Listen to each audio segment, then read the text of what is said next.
कलयुग के अंधकारमय युग में जहाँ धर्म क्षीण हो चुका था, अधर्म का बोलबाला था, मानव स्वार्थ, लोभ और पाप में डूब चुका था। ऋषि मुनि वेदों का पाठ करते हुए भगवान विष्णु से प्रार्थना कर रहे थे, हे प्रभु, धरती को इस संकट से मुक्त करें। तब आकाशवाणी हुई, जब धर्म अपनी चरम सीमा पर होगा, तब मेरा 10वां अवतार कल्कि पृथ्वी पर जन्म लेंगे। यह भविष्यवाणी सुनकर सभी चौंक गए। एक पवित्र गांव संभल, जहाँ सत्य और धर्म की आखिरी किरण बची हुई थी, वही भगवान कल्कि का जन्म होना था। यह गांव सामान्य नहीं था, इसे स्वयं देवताओं ने अपनी ऊर्जा से संरक्षित किया था। गांव में एक साधु ने सपना देखा, जिसमें भगवान विष्णु ने उसे संकेत दिया, संभल में एक दिव्य बालक का जन्म होगा। यह बालक ही कलयुग का अंत करेगा। साधु ने यह सपना सबको सुनाया। पूरे गांव में उत्सुकता फैल गई, परंतु सभी ने यह रहस्य बाहर न जाने देने का वचन दिया। संभल के एक सरल और धर्मनिष्ठ ब्राह्मण विष्णुयश और उनकी पत्नी सुमति के घर एक अद्भुत घटना घटी। आधी रात को पूरे गांव में एक दिव्य प्रकाश फैला।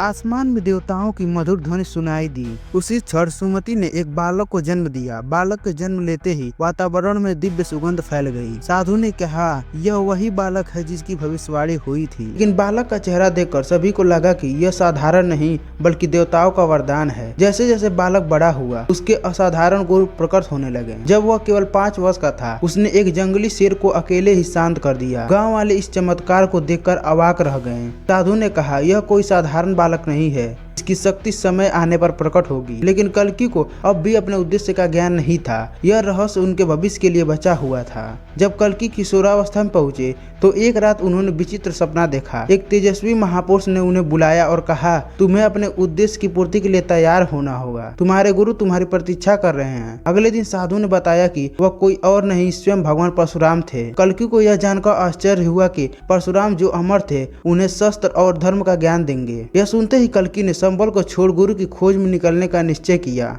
आगे की कथा सुनने के लिए जारी रहिएगा।